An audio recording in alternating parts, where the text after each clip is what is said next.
네, 반갑습니다. 우리는 칼빈의 기독교 강요 3권 2장 믿음에 대해서 탐구를 하고 있습니다. 우리는 32항에 와 있습니다. 32항의 제목은 그리스도를 믿음. 그래서 아버지의 자비와 약속은 자녀에게 확실하다. 이러한 것으로 제목을 잡아봤습니다. 문병호 교수님은 율법의 약속을 이루신 그리스도를 믿음, 이렇게 제목을 잡으셨네요. 그래서 배틀즈나 비버리즈나 모두가 다 제목은 다릅니다. 그래서 우리는 믿음에 와 있는데, 이 믿음, 그리스도를 믿음, 이 그리스도를 믿음은 곧 아버지의 자비, 아버지의 약속, 이거에 근거해서 그 그리스도를 믿음이 확실하다. 이러한 구도로, 내용으로 칼빈이 전개하고 있다고 저는 제언을 드립니다. 그래서 우리들은 믿음 하면 은혜로 말미암은 선물, 이 믿음인데요. 이 믿음이 아버지의 자비로 우리에게 주어진 것이고, 그 자비에 근거한 믿음은 확실하다. 이것이 지금 칼빈의 사상에 나타나는 아주 중요한 특징입니다. 그래서 우리가 이신칭의하면 믿음으로 의를 얻는다, 믿음으로 얻게 된다, 이러한 말씀인데요. 이때 그때 그 믿음은 확실하다, 확고하다, 이러한 것이고, 오늘 이 섹션에도 그러한 내용, 믿음은 소멸되지 않는다, 이러한 내용을 담고 있습니다. 먼저 이번 섹션에서는 복음, 믿음을 그리스도를 아는 지식이다, 이렇게 표현했고, 전체 그리스도를 아는 지식이다, 이렇게 표현한 것이 칼빈의 제시 내용입니다. 그래서 그리스도 전체를 아는 것, 이 전체가 칼빈의 글에서는 범위가 정확하지 않는데요. 그 전체의 범위는 그리스도의 인격과 사역이라고 생각을 합니다. 그래서 저는 복음을 전체 지식이라고 칼빈이 제시했는데, 그것을 그리스도의 인격과 사역이라고 제시를 했고, 그 인격은 믿음의 대상이 되는 것이고요, 사역은 믿음의 내용이 됩니다. 그래서 우리들은 믿음의 대상과 믿음의 내용이 있는데, 우리의 믿음의 대상은 그리스도시고, 그리스도가 행하신 모든 것을 우리들이 아는 것이 믿음의 내용이라고 볼 수 있습니다. 그래서 이제 믿음의 사람들은 그렇게 예수 그리스도를 전체를 알려고 노력하고, 에베소서에서 사도 바울이 그 길이와 높이와 깊이와 넓이를 알아간다, 이렇게 표현했죠. 우리들은 그 경건의 지식을 탐구해 가고 있다. 완전한 지식이 아니다. 반대는 불완전한 지식이다. 이 두 가지의 관점에서 불완전한 믿음에 대해서 칼빈이 지금 제시를 하고 있습니다. 그래서 악인에 대해서 이제 말하고 있네요. 악한 자들은 하나님께 복을 받으면서도 하나님을 인정하지 않는 것을 악하다, 이렇게 말을 하고 있고요. 이러한 사람들은 짐승과 동일하다, 이러한 짐승의 수준이다, 이렇게 약간 비하적인 표현을 했죠. 좀 더 이렇게 올린 표현을 하면 본성대로 산다, 이것이 이제 짐승처럼 산다는 말이 되거든요. 우리들은 이것을 약간 높여서 본성대로 산다, 이렇게 했고, 현대 정신에는 본성에 충실하도록 하라, 이렇게까지 말했는데요. 이것을 중세시대의 의미로 하면 짐승처럼 산다, 이렇게 의미화가 되는 것입니다. 그래서 칼빈은 짐승처럼 사는 것을 비하적으로 표현했고, 우리 시대, 500년 지난 우리 시대에는 본성대로 사는 것을 정상적이고 정상적인 삶으로 말하고, 본성을 더, 본능의 욕구를 더 개발하도록까지 유도하는 그러한 세상에 우리가 살고 있습니다.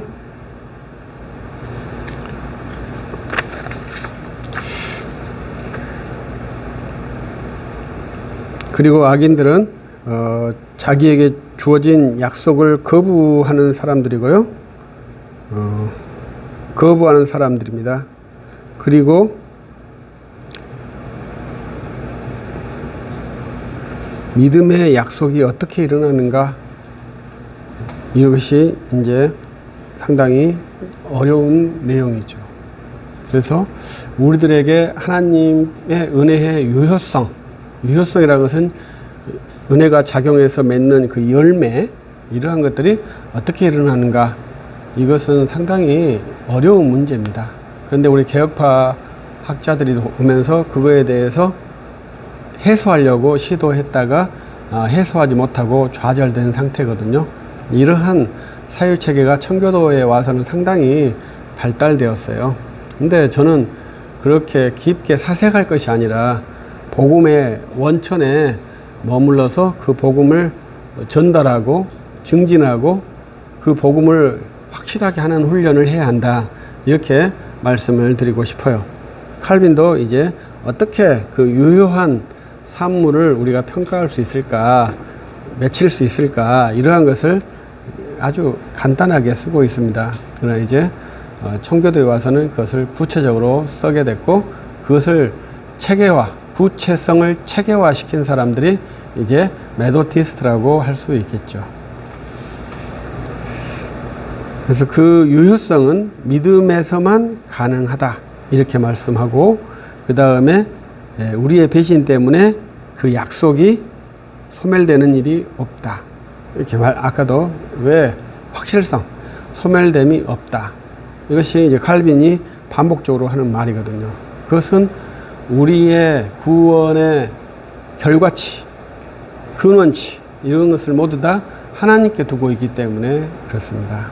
그래서 제가 그러한 유효성에 대해서, 그래서 청교도들 이제 후에 사람들은 믿음이 어떻게 시작되는가, 그리고 어떻게 진행되는가, 이런 것에 관심을 가졌다면, 칼빈은 믿음의 종국이 무엇인가, 이거에 대해서 조금 더 관심을 가진 것 같아요. 그래서 칼빈은 그 믿음의 결국을 하나님의 사랑을 증거한다. 이 사랑이라는 단어가 상당히 어려운 단어더라고요. 이제 우리가 기본적으로 베네가 이제 기본적으로 사랑이라는 단어인데요. 칼빈이 다양한 어휘를 써요. 라틴어의 이 사랑이라는 어휘가 상당히 많은가 봐요. 그래서 여기에서도 특이한 그 단어를 쓰고 있는 것이 특징입니다. 그래서 하나님의 사랑을 증거하는 것으로 돌아가야 된다. 그래서 우리들이 구원을 받았다면 무엇을 해야 될 것이냐, 내가 어떻게 구원을 받고 어떻게 살아야 될 것인가, 이거 연구하는 것도 나쁘진 않겠죠. 그러나 칼빈은 하나님의 사랑을 증거하는데 나가야 된다, 이렇게 말하는 것이 특징이라는 것을 한번 비교해서 말씀을 드립니다. 그리고 이제 그리스도 밖에서는 하나님의 사랑을 알 수가 없습니다. 그래서 그것은 아버지께서 내 사랑하는 아들이라, 이렇게 말씀을 하셨기 때문에 그렇습니다. 그래서 아버지의 계시가 이제 신약 성경에 몇 번 나오죠. 그래서 내 사랑하는 아들이다, 그의 말을 들으라, 이렇게 있고, 요한복음에는 더 풍성하게 아버지와 아들의 계시가 나타납니다. 그리고 바울도 그의 사랑하시는 자 안에서, 이렇게 했을 때 그리스도의 중재를 통해서 하나님과 우리가 화평을 이루는데, 그때 아버지의 부성적 자애, 이것 상당히 어려운 단어더라고요. 저는 부성적 자애라고 번역을 했는데, 이게 라틴어로 피에타테, 피에타스라는 단어를 써버렸더라고요. 그래서 우리는 이것을 경건이라고 하는데, 하나님께 경건이라는 말을 쓸 수가 없지 않습니까? 그래서 번역자들도 이것을 어렵게 번역을 했어요. 비버리지는 affection으로 번역했고, 배틀즈는 faithfulness라고 번역을 했더라고요. 굉장히 어려운 번역이다 볼 수가 있습니다. 그래서 저는 이제 자애라고 번역해서 부성적 사랑을 우리가 알아야 된다, 이렇게 해서 그리스도를 믿음으로만 부성적 사랑을 알 수가 있고, 그 믿음으로는 그리스도를 바라보게 된다. 그래서 사랑을 확증하게 되는 것을 제시를 하고 있습니다. 그리고 이러한 사례, 좀 논리가 안 맞지만 이러한 사례를 이제 구약성경, 신약성경에서 제시를 해주는데, 구약성경의 나아만, 고넬료, 그 다음에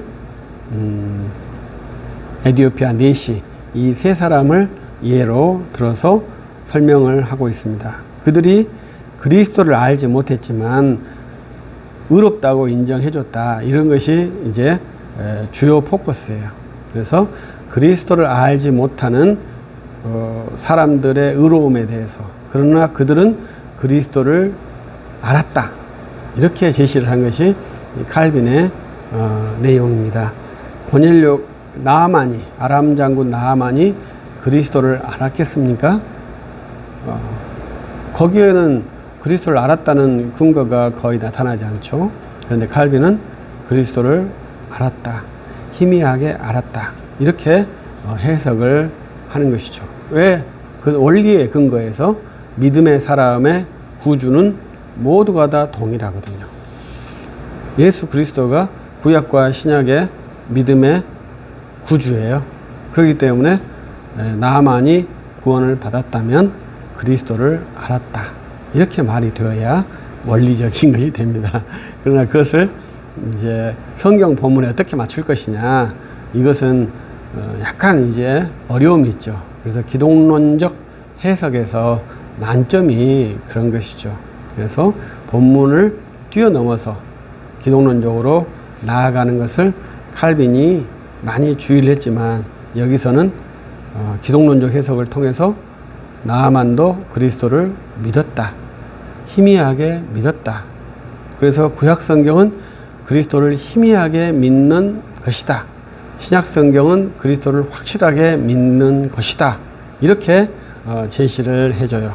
그래도 신약성경에서 고넬료와 에디오피아 내시도 그리스도를 희미하게 믿었다, 그래서 그들을 하나님께서 의롭게 여기셨다, 이렇게 해석을 하는 것이 칼빈의 특이한 해석법입니다. 그래서 이것은 우리들이 칼빈의 해석에서 주의해야 될 것이라고 제가 반복해서 말씀을 드려요. 그래서 칼빈은 성경의 통일성을 굉장히 강조하기 때문에 이러한 현상이 나타나는 것입니다. 그래서 성경의 통일성이 매우 중요하죠. 그러나 성경의 다양성도 그에 못지않게 중요합니다. 그래서 구약과 신약의 관계, 이 관계를 잘 정립하지 못한다면 이제 복음을 설명할 때 혼돈이 발생해요. 그런데 루터와 칼빈 당시는 구약과 성경의 통일성이 굉장히 강조돼요. 왜냐하면 그 당시의 사회가 기독교 왕국 사회지 않습니까? 그러니까 구약 성경 다윗과 같은 왕을 기대할 수 있는 그러한 사회 구조란 말입니다. 그래서 구약 성경의 문화와 전혀 다른 유럽이지만 자기 나라의 왕국의 문화에 문화적인 맥락에서 큰 차이가 없어 버려요. 그래서 왕들도 크리스천 왕이기 때문에 내가 다윗 같은 왕이 되겠다, 이러한 의지를 가질 수 있고, 그러한 의지를 가진 왕은 훌륭한 왕으로 칭송받을 수 있는 그러한 왕이 되는 것이죠. 그리고 이제 목사들도, 사역자들도 왕에게 당신은 다윗과 같은 왕이 되세요, 이렇게 말할 수 있는 그러한 시대였죠.